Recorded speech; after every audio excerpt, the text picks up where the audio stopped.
Rangkuman Spotlight hari ini. Fadlina minta maaf tapi tiada kompromi pada pemfitnah. Konvensyen 25 tahun keadilan dipercepatkan. Kerajaan sentiasa berusaha tangani kos sara hidup dan isu kartel, kata PM. Selepas padu sidang KL20, satu lagi idea cemerlang Rafizi. Jaafar On meninggal dunia.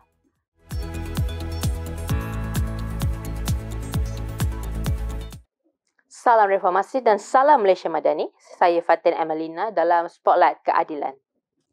Hari ini 8 April 2024. Kita mulakan Spotlight dengan segmen Tangkis Fitnah. Fadlina minta maaf tapi tiada kompromi pada pemfitnah. Menteri Pendidikan Fadlina Siddiq baru-baru ini membuat permohonan maaf susulan tularnya klip video pendek memaparkannya kononnya dia menolak penggunaan perkataan kafir. Menurut Fadlina, selain klip video yang ringkas itu turut disebarkan ialah rekaan poster menunjukkan seolah-olah dia menafikan ungkapan yang memang ada dalam Islam. Dakwaan tersebut katanya dibuat di luar konteks sebenar dan menyimpang daripada apa yang dimaksudkan.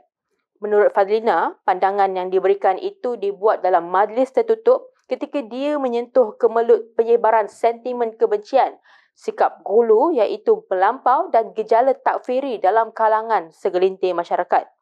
Katanya sentimen jahat tersebut menular sehingga kepada kanak-kanak di sekolah dan ia tercetus hasil interaksi mereka dengan orang lebih dewasa yang mengambil pendekatan ekstrim. Pada masa yang sama, ahli parlimen Nibong Tebal itu juga mengingatkan dia tidak akan berkompromi dengan siapa atau mana-mana pihak yang terlibat dalam fitnah terhadapnya. Berita seterusnya. Dakwaan tiada penganjuran Majlis Tilawah dan Hafazan Al-Quran pada tahun 2024 adalah tidak benar.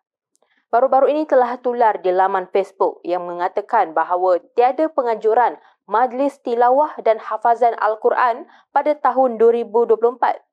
Kenyataan tersebut telah dijelaskan oleh Menteri Besar Pahang, Datuk Seri Wan Rosdi Wan Ismail yang mengatakan bahawa kerajaan negeri berbesar hati untuk menganjurkan majlis itu di stadium tertutup Kompleks Sukan Pahang, SUKPA, kerana kali terakhir Pahang menjadi tuan rumah ialah pada 2014. Beliau juga menyifatkan pemilihan Pahang selaku penganjur sebagai penghormatan oleh Kerajaan Persekutuan menerusi Jabatan Kemajuan Islam Malaysia JAKIM kepada kerajaan negeri dan pihaknya akan berusaha sebaik mungkin untuk memastikan kejayaan majlis. Pahang menjadi tuan rumah penganjuran Majlis Tilawah dan Hafazan Al-Quran Peringkat Kebangsaan tahun 1445 Hijrah 2024 Masihi yang dijadualkan berlangsung selama 6 hari bermula 23 Mei 2024. Beralih ke Buletin Keadilan. Khalil Hadi permainkan Al-Quran menurut AMK Wilayah. AMK Wilayah Persekutuan mendakwa anggota Jawatankuasa PAS Muhammad Khalil Abdul Hadi mempermainkan ayat Al-Quran ketika mengulas isu perkataan kafir di media sosial. Ia susulan tindakan anak Presiden PAS Abdul Hadi Awang itu menulis hantaran di Facebook yang berbunyi Qul ya ayyuhal kafirun atau Qul ya ayyuhal non-muslim membawa maksud katakanlah wahai orang-orang kafir atau katalah wahai orang-orang bukan Islam. Qul ya ayyuhal kafirun adalah ayat daripada surah Al-Kafirun yang menerangkan berkaitan perbezaan antara sembahan dan ibadat orang Islam dan kafir. Ketua Penerangan AMK Wilayah Muhammad Azhar Salahuddin berkata, tindakan Khalid itu biadab dan tidak menghormati kalimat ayat suci Al-Quran. Katanya perbezaan pendapat harus diraikan dengan perbincangan lebih matang dan terbuka berlandaskan ilmu, bukan mengambil kesempatan menukar dan mempermainkan ayat suci Al-Quran hanya untuk meraih keuntungan politik. Khalil juga anggota Dewan Undangan Negeri Adun Batu Buruk menulis status kontroversi itu beberapa hari lepas. Bagaimanapun hantaran itu tidak lagi kelihatan selepas menerima banyak kecaman. Berita selanjutnya. Konvensyen 25 tahun keadilan dipercepatkan. Konvensyen sempena 25 tahun penubuhan Parti Keadilan Rakyat akan dipercepatkan daripada tarikh yang diumumkan sebelum ini iaitu 28 April 2024. Menurut kenyataan Setiausaha Agung Keadilan Datuk Seri Saifuddin Nasution Ismail, Konvensyen Jubli Perak Keadilan itu dipindah ke tarikh 21 April 2024. Selain tarikh penganjuran, tempat acara konvensyen turut diubah daripada Dewan Raja Muda Musa Shah Alam Selangor kepada Ideal Convention Centre Shah Alam IDCC Selangor. Majlis konvensyen akan diadakan dari pukul 8 pagi sehingga 2 petang melibatkan ahli Majlis Pimpinan Pusat, ahli Majlis Pimpinan Negeri, ahli Majlis AMK Pusat dan Negeri, ahli Majlis Wanita Pusat dan Negeri, ahli jawatankuasa cabang, ahli jawatankuasa AMK cabang, ahli jawatankuasa wanita cabang dan anggota keadilan biasa. Manakala kehadiran bagi anggota dari Sabah dan Sarawak boleh hadir secara fizikal atau mengikuti konvensyen secara atas talian.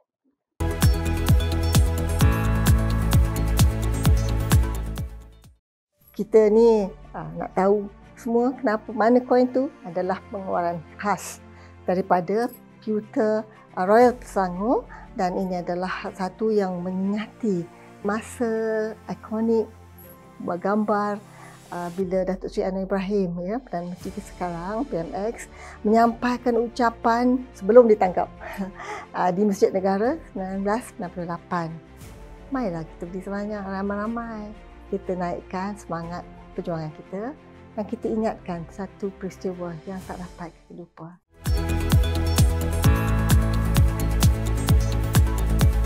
Bertemu kembali. Berita seterusnya dalam segmen Buletin Kerajaan Perpaduan. Kerajaan sentiasa berusaha tangani kos sara hidup dan isu kartel, kata PM. Perdana Menteri Datuk Seri Anwar Ibrahim berkata kerajaan sentiasa berbuat sehabis baik dengan mengambil pelbagai langkah dalam mengatasi masalah kos sara hidup termasuk menangani isu kartel untuk menurunkan harga beras import.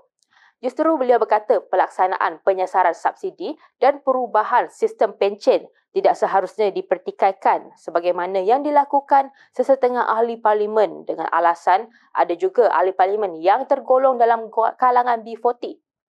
Sementara itu, Anwar berkata melawan kartel tidak pernah dilakukan sebelum ini, namun ia perlu dilakukan sebagai satu daripada usaha untuk menyelamatkan negara daripada amalan curang. Anwar berkata tidak ada makna bagi beliau untuk bergelar ketua dan pemimpin jika tidak sanggup menghadapi risiko. Berita selanjutnya. Kerajaan bangunkan indikator untuk ukur tahap keterjaminan makanan. Kerajaan akan membangunkan indikator khusus yang berdaya saing bagi mengukur tahap keterjaminan makanan negara, kata Timbalan Perdana Menteri Datuk Seri Fadilah Yusof. Beliau berkata perkara itu adalah antara inisiatif yang diperhalusi bagi memastikan keterjaminan makanan pada mesyuarat Jawatankuasa Eksekutif mengenai dasar sekuriti makanan negara bilangan 1 tahun 2024 baru-baru ini. Katanya inisiatif lain adalah kolaborasi membabitkan semua kementerian, jabatan dan agensi berkaitan bagi menawarkan tanah yang belum dibangunkan untuk dimanfaatkan bagi program penanaman bawang. Inisiatif ini bertujuan mengurangkan kadar kebergantungan terhadap import bawang sebanyak 30% menjelang 2030. Beliau yang juga Menteri Peralihan Tenaga dan Transformasi Air berkata, turut ditetapkan ialah polisi penghasilan dan penjualan daging kultur dan hasil daging kultur serta cell-based food di Malaysia tidak akan dibenarkan sehingga penetapan standard peringkat antarabangsa dimuktamadkan. Seterusnya, selepas padu sidang KL20, satu lagi idea cemerlang Rafizi. Kementerian Ekonomi akan mengajarkan sidang kemuncak KL20 pada 22 hingga 23 April ini bagi memacu arena startup iaitu syarikat pemula tempatan di persada global. Sidang kemuncak itu akan diadakan di Pusat Konvensyen Kuala Lumpur atau KLCC dan akan dirasmikan oleh Perdana Menteri Datuk Seri Anwar Ibrahim. Selain itu, Anwar juga dijadual melancarkan kertas tindakan KL20 pelan yang akan menggariskan pembaharuan bagi mencapai penumpuan dalam kalangan pihak berkepentingan untuk melonjakkan sektor teknologi syarikat pemula ke tahap baharu. Menteri Ekonomi Rafizi Ramli berkata melalui KL20 itu nanti, ia bakal melonjakkan Malaysia dalam kelompok 20 teratas syarikat pemula niaga global menjelang 2030 selain memacu kedudukan negara ini bagi syarikat berkenaan serta modal teroka.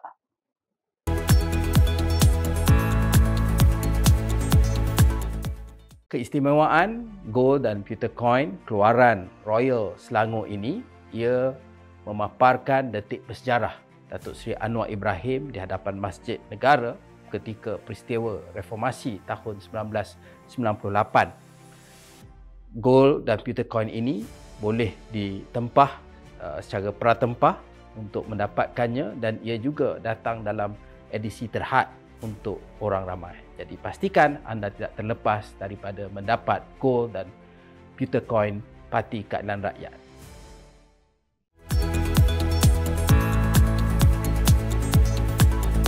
Bertemu kembali. Berita seterusnya dalam Buletin Kerakyat. PM ucap tahniah pada Siva Sanggari. Perdana Menteri Datuk Seri Anwar Ibrahim mengucapkan tahniah kepada pemain skuash wanita negara Siva Sanggari atas kejayaan menjuarai kejohanan skuash klasik London.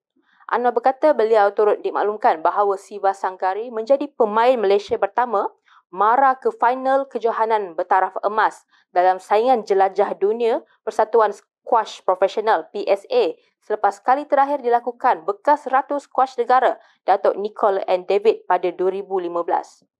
Siva Sanggari melakar sejarah tersendiri selepas muncul juara edisi sulung kejohanan skuash klasik London dengan menyingkirkan pemain ranking kedua dunia Hania El Hamami dari Mesir di pentas final pada Isnin. Kemenangan itu merupakan yang kedua buat Siva Sanggari ke atas El Hamami sepanjang 6 pertemuan sebelum ini. Kejayaan ke final kejohanan bertaraf emas itu juga menyamai rekod yang pernah dicatatkan oleh Nicole pada 2015. Berita seterusnya, Jaafar Aun meninggal dunia. Seniman Jaafar Aun menghembuskan nafas terakhir sekitar pukul 11.20 pagi 3 April 2024.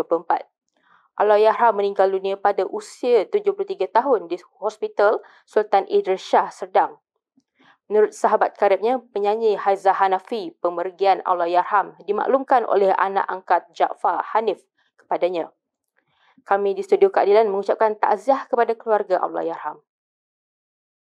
Sekian laporan dari Spotlight Keadilan malam ini. Sebelum mengakhiri laporan Spotlight malam ini, saya ingin memberikan serangkap pantun. Salam dihulur mengukir senyuman. Ukhuwah terjalin eratkan umat. Singkirkan dengki, kukuhkan keimanan. Negara makmur penuh terhormat. Jangan lupa mengikuti laman rasmi Facebook, TikTok dan YouTube Parti Keadilan Rakyat dan TikTok Studio Keadilan untuk mengetahui rancangan-rancangan yang akan dijalankan secara siaran langsung di masa hadapan. Dalam masa yang sama, kami menggalakkan anda semua untuk membeli shilling emas dan pewter keadilan sempena ulang tahun ke-25 keadilan dan sebagai salah satu koleksi terbaik, hanya imbas QR Code yang tertera untuk pembelian. Saya Fatin Amalina. Dengan itu, Assalamualaikum, salam hormat dan selamat malam.